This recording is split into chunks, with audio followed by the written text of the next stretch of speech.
o que está acontecendo. Então, o meu trabalho se refere muito à década de 80, onde a escola tradicional ela era muito forte nessa época. O tradicionalismo educacional era muito forte nessa época.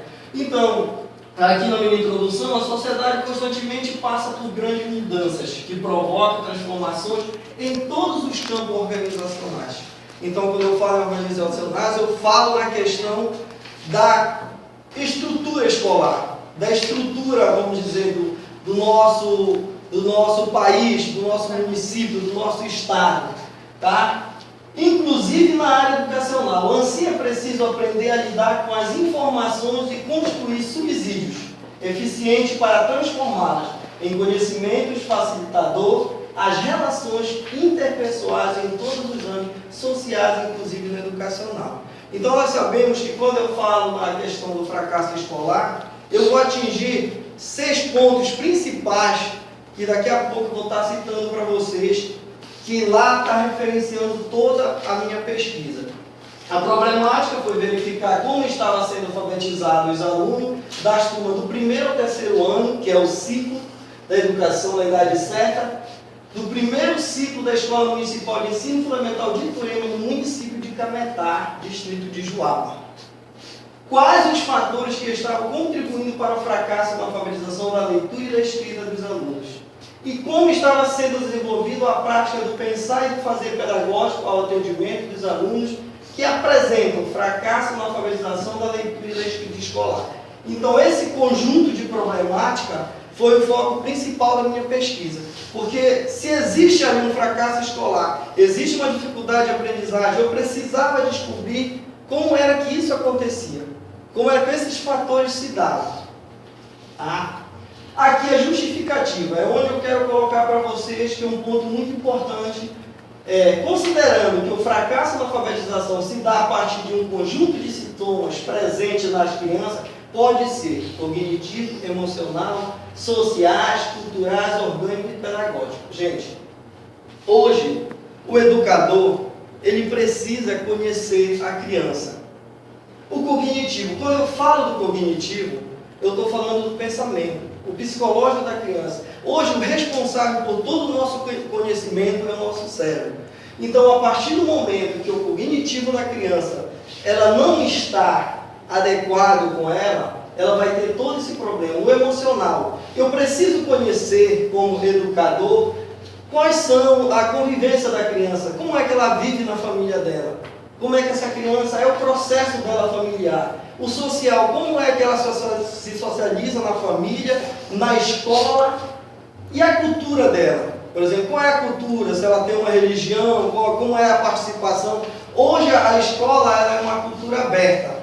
Nós recebemos todo tipo de religiões, mas existem escolas que já estão fazendo essa indiferença entre as religiões. E o orgânico? O orgânico, gente, é importante, porque hoje, por exemplo, quando a criança sai de casa, às vezes ela chega na escola, como os alunos já falaram aqui, estressada. Será que essa criança ela tomou café da manhã lá na casa dela? Será que ela, se foi à tarde, se ela almoçou? E será que a escola hoje, onde ela está atuando, ela tem merenda escolar, ela tem água de qualidade para atender essa criança? Então aqui, se esse orgânico não tiver adequado à criança, nunca ela vai conseguir aprender. Vocês podem tirar uma base, que nós já estamos aqui com fome, já estamos um pouco estressados porque estamos chegando no nosso limite. Então a criança e o pedagógico, hoje as escolas, ela tem que estar preparada, porque hoje, gente, nós temos muito coordenadores pedagógicos, mas só para estar sentado. Só para estar sentado. Não existe um projeto, não existe que possa ajudar na questão desses alunos. Então, esse processo aqui, o pedagógico é o centro de toda a escola. Então, nessa escola onde eu estagiei, ela nunca fez planejamento, ela não tem coordenador pedagógico, a merenda escolar às vezes tem, às vezes não. Então, é muito difícil essa situação. Então, o cognitivo, emocional, social, cultural, orgânico e pedagógico está muito longe da realidade. Então, que interfere na aprendizagem, possibilitando-a desenvolver suas capacidades de pensar, refletir e agir sobre o seu meio social. Então, se a criança vai com fome para a escola, ela não consegue, na família dela ela tem muitos problemas, ela chega lá na escola, não encontra um ambiente adequado, ela não vai conseguir aprender. Então, esse para mim é o ponto principal, essas 3 palavras são o ponto principal do meu trabalho, que aqui é que está centrado, eu acredito, na minha pesquisa, o fracasso escolar. O objetivo geral é refletir sobre o fracasso na alfabetização de alunos dos anos iniciais na Escola Municipal de Ensino Fundamental de Turema, frente à promoção da cidadania desses alunos. Tá? E o específico, identificar os fatores que contribuem para o fracasso na alfabetização dos alunos na Escola Municipal de Ensino Fundamental de Turema, propiciar reflexão sobre o processo de ensino-aprendizagem dos alunos identificando com o fracasso escolar, identificados. Reconhecer a importância da organização pedagógica para o favorecimento do processo de apropriação do conhecimento e desenvolvimento do senso crítico dos alunos e a compreensão de sua formação social. Então, quando eu digo lá na minha justificativa, eu falo lá, eu estou de acordo com meus objetivos. Porque, com certeza, isso aqui, tudo lá, está sendo a sequência daquilo que está sendo afetado aqui. Tá? Vamos lá. Aqui, gente, dentre os autores que fundamentaram a minha produção do meu trabalho, destaque-se Soares. Soares foi um defensor da alfabetização. Mas aquilo que eu quero dizer, que o que ocorreu no Brasil a partir da década de 1980, uma desinvenção. Quer dizer, surge, por que aconteceu essa desinvenção? Que nessa época, o tradicional era o ponto forte da alfabetização. Era o professor ensinava da maneira que ele achava. Chegava até aquele momento que o professor dizia assim, olha, leve seu filho, porque eu não tenho mais o que ensinar para ele, ele já aprendeu tudo. Mas o que acontece? Depois, um processo de invenção da alfabetização com a chegada das novas perspectivas teóricas da psicogênese da escrita na psicologia, a teoria da enunciação e do discurso na linguística. Então, quando a psicogênese, ela chega, ela pega, elimina a alfabetização. A alfabetização já não é mais um processo importante para a educação. Porque a psicogênese da escrita, ela pode ser considerada como a origem ou a história da aquisição do conhecimento da escrita. Ela também aborda também, por exemplo, a construção que a criança chega até a parte da leitura e da escrita. E ela também considera as etapas do conhecimento. Então eu quero colocar aqui para vocês que a psicogênese da escrita, ela tem suas etapas, seus níveis. Aqui, o autor diz que o pai da psicogênese da escrita é Emília Ferreiro. Emília Ferreiro, ela cria essa teoria para tentar mostrar que a educação, a alfabetização, ela não era mais o ponto principal para se educar a criança. Ela precisava ter o nível, que o professor tinha que acompanhar passo a passo. E qual era os níveis? Era, no caso, a pós-silábica, tá? Que é onde a criança ela só consegue, você fala, por exemplo, letra A, ela vai lá e risca a letra A. Ela rabisca. Mas está bonita, é a letra A mesmo, está lindo. Depois vem a pré-silábica, que é onde a criança também, você fala e ela consegue, por exemplo, através de desenhos. Se você fala cavalo, ela tenta desenhar o cavalo. E na silábica, que é outro nível, é o terceiro nível, que ele vem, por exemplo, a criança ela já conhece, por exemplo, a palavra cavalo, ela já consegue escrever 1 ou 2, 3 letras. E para ela está certo. Tá? E na silábica alfabética, ela já consegue escrever as palavras, pronunciar as palavras, já consegue escrever, mas ainda com faltas de letra, com falta de fonemas, usa o som. Tá? Por exemplo, na palavra cavalo, nós sabemos que no final é o O, mas ela tem o som do U, e a criança acaba escrevendo essa palavra da forma que ela fala. E na alfabética, a criança não está totalmente alfabetizada, mas ela já consegue controlar, por exemplo, a questão do som, da sonoridade, do tudinho, das letras, das sílabas, para organizar o seu pensamento. Então, que punha em xeque os velhos métodos de alfabetização. Então, quando surge a psicogênese da escrita, os educadores tradicionais, eles não aceitam, porque acham que eles apostavam num plano de atividade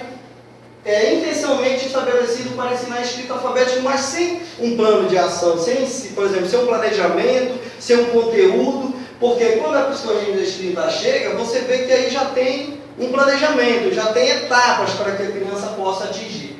E Emília Ferreira, como eu disse que foi a criadora da psicologia da escrita, em 2004, que também defende seu livro Alfabetização em Processo, para que a criança seja alfabetizada, ela diz que não é necessário repetir exercícios mecânicos. Por exemplo, na escola tradicional eu cheguei a estudar, por exemplo, professor, olha, escreva, o papagaio falou tal coisa. Aí durante eu acertar aquilo eu ficava escrevendo, até eu conseguir. Então a gente conseguia decorar. Inclusive até os assuntos para se estudar para a prova eram decorados. A gente conseguia decorar. Então ela diz que aqui não é importante. Por exemplo, para que a criança seja alfabetizada, não há necessidade que ela repita exercícios mecânicos diariamente, uma vez que isso não basta para se obter a alfabetização plena. E hoje nós sabemos que em nossas escolas existem ainda muitos professores, profissionais da educação, e quando você chega com uma metodologia diferenciada, com práticas, com lúdico, com tudo, ele vai lhe questionar, porque ele diz, como é que eu tenho 30 anos de serviço e você começou agora, vem dizer que sabe mais do que eu, vem me dizer como ensinar. Então é um desafio muito grande, cabe a cada um de nós, professores, educadores, se preparar para enfrentar esse desafio, que é muito árduo para que nós possamos conseguir todo esse processo. Então, aqui eu concluo essa parte da questão do fracasso escolar e fazendo uma crítica em cima daquilo que pode ser construído. Aqui, gente, Cagliari, ele traduz em seu livro Alfabetização Linguística, que o objetivo da escrita é a leitura, mas quem vai escrever só é capaz de fazê-lo se souber ler o que escreve. Portanto, a leitura é uma habilidade que procede da própria escrita. Existe, nessa escola onde eu pesquisei, tem uma professora lá de 33 anos, bastante tradicional, ela diz o seguinte, que ela primeiro ensina a escrita, depois ela ensina o aluno a ler, e o que Cagliari diz não é isso, que o objetivo da escrita é a leitura, então nós precisamos aprender de acordo a leitura e ao mesmo tempo que eu preciso saber ler o que eu escrevo. Então se a criança aprende primeiro a escrever, ela vai escrever, mas outro vai ter que ler para ela não vai conseguir. Então, por isso que ele fala. E Paulo Freire, em 1996, postula em seu livro Pedagogia da Autonomia que o aluno necessita ser preparado para tornar-se o sujeito do ato de ler. Aqui é que nós queremos chegar. Hoje, na escola nova, no momento atual que nós estamos, no curso que nós estamos passando, que nós estamos nos preparando para descobrir e transformar os nossos alunos em alunos críticos. Que o aluno possa, é preciso que ele se torne apto a aprender o significado profundo dos textos com que se defronta. Então o aluno pegou ali, escreveu, fez seu texto, ali você dá uma frase para ele, ele consegue fazer sua redação, desenvolver, capacitando-se, reconstruí-los e reinventá-los. Então ele constrói a própria história dele, ele inventa e consegue se estabelecer na educação cada vez mais, fazendo o entendimento. Ao professor cabe a tarefa de despertar no educando uma atitude crítica. Quem dera que nós chegássemos numa sala de aula e encontrasse só alunos assim críticos, já preparados, alfabetizados. Então, ele diz que quando você encontra, você tem que despertar cada vez mais do aluno, você tem que mostrar interesse. Então, às vezes, a gente tem vários alunos na turma, nós sabemos que tem uns que estão mais alfabetizados do que os outros, e a gente acaba não valorizando. Aí sempre diz assim, olha, junta o que sabe menos com quem sabe mais, para que possa no final da história ser alfabetizado. Isso é um processo importante, mas ao mesmo tempo a gente acaba tendo perda de conhecimento. Então esses aqui foram os autores que referenciaram, que eu achei que falaram a importância do meu trabalho, que é o fracasso na organização da leitura e da escrita, e Vamos seguir em frente. Aqui, a minha pesquisa. Eu precisava, pesquisa de campo e estudo bibliográfico. Eu precisava conhecer a realidade da escola, tá? E eu precisava pesquisar, porque nós sabemos que o fracasso escolar são muitos autores. Porque, gente, que eu quero colocar que cada autor, ele escreveu de acordo com a sua época. Então, para cada tempo, existia ali um pensamento. E hoje, só que para nós, que vemos nesse processo evolutivo, nós temos que conhecer desde a época, como eu falei, da época de 80, que eu estou falando para cá, como é que deu esse processo. E hoje os avanços que a educação está tendo. Então, a pesquisa também foi qualitativa e quantitativa. A qualidade e a quantidade por exemplo, das conversas particulares que eu tive, do conhecimento, do entendimento, quanto à questão lá porque eu fixei a minha pesquisa apenas numa escola, tá? E aqui, gente, eu fiz uma análise do resultado. Então, o analfabetismo infantil no Brasil, essa escola onde eu fiz a minha pesquisa, ela começou a ser construída no ano de 2000, mas ela foi inaugurada no dia 15 de junho de 2003. Então, lá ainda, o índice de analfabetismo é muito alto. O fracasso escolar, ele é bastante numeroso. Então, aqui, em 1991, o Brasil ele tinha 41,5% das crianças analfabetas de 8 e 9 anos. Hoje, essas crianças eles estão inseridas no ciclo da educação na idade certa. Quer dizer, hoje, se o aluno aprendeu ou não, ele tem que ser promovido. Então, o que cabe? O governo acaba jogando para a costa do educador a responsabilidade de educar o aluno na idade certa. Mas nem sempre isso funciona.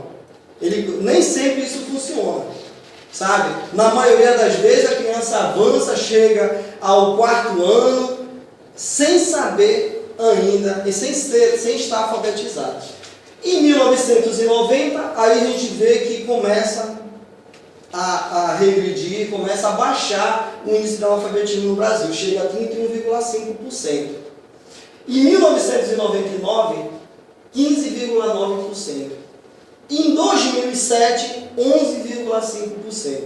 Tá? Então aí há um crescimento grande na questão. As nossas escolas elas começam a se preocupar muito, porque a questão do analfabetismo ele não está só, por exemplo, para nós, o Brasil todo é divulgado no IBGE, é divulgado em todo o cenário nacional, a quantidade de analfabetos que tem no Brasil. E nós sabemos que mesmo com todas as escolas que nós temos, os processos todos, os cursos que nós temos, mas ainda é muito grande o índice de analfabetismo no Brasil. É um desafio muito grande para a gente hoje. Então eu trouxe esse gráfico praticamente, se hoje for fazer um outro gráfico, agora na atualidade, a gente pode ter já um percentual diferente desse aqui, porque como em 2012, quando vem o projeto, por exemplo, o Pacto na Educação pela Idade Certa, o PNAC, então hoje a gente já não ia aceitar que o nosso Brasil tivesse um índice muito alto de crianças, porque o governo investiu em muito projeto. Então o Pacto na Idade Certa, por exemplo, o Pacto na Educação, o PNAC que fala, o que acontece? Foi isso, para ajudar os professores na questão da formação continuada, para que possa chegar na sala de aula e mostrar uma forma diferente de ensinar para nossos alunos. E aqui, conclusão. Então, o que eu concluí na minha pesquisa? Que na Escola Municipal de Ensino Fundamental de Iturema, o problema lá não era só a questão da escrita e da leitura. Não, existia outras coisas que impediam com que as crianças não conseguissem aprender. Então, conclui-se, portanto, que o problema do fracasso da alfabetização da leitura e da escrita da Escola Municipal de Ensino Fundamental de Iturema não está direcionado somente à questão da leitura e da escrita dos alunos, mas sim na ausência de discussão por parte da comunidade escolar, docente, discente, pais, direção e equipe pedagógica. para que assim torne consciência sobre a influência e dimensão que este problema causa nos alunos, uma vez que é através da leitura e da escrita que segue a convenção associada pela sociedade. Então, tudo aquilo que, quando eu falei lá do cognitivo, do emocional, do social, do cultural, do orgânico, do pedagógico, eu me referi aqui. Porque se a comunidade, os pais não vêm na escola para saber como o seu filho está, o docente, por exemplo, os professores não têm essa preocupação de chegar até a família também para saber por que a criança faltou naquele dia, como é que a criança está, por que ela não está conseguindo avançar, chega no final do ano, vê nem que não consegue terminar o ano, tá? Então, e a direção e equipe pedagógica? Será que a escola tem uma direção, tem uma equipe pedagógica que possa dar esse suporte para que essa criança possa se desenvolver e fugir de uma vez do fracasso escolar? Então, tudo isso aqui eu pude concluir. E tive a felicidade de conseguir entender a questão do fracasso escolar e saber aonde eu posso, como educador, eu posso ajudar. Eu posso ajudar nessa questão do ensino-aprendizagem para que os alunos possam fugir de uma vez do fracasso escolar. Então, aqui foram as referências do meu trabalho, tá? E, gente, esse foi o meu trabalho. Obrigado pela atenção e obrigado a todos vocês.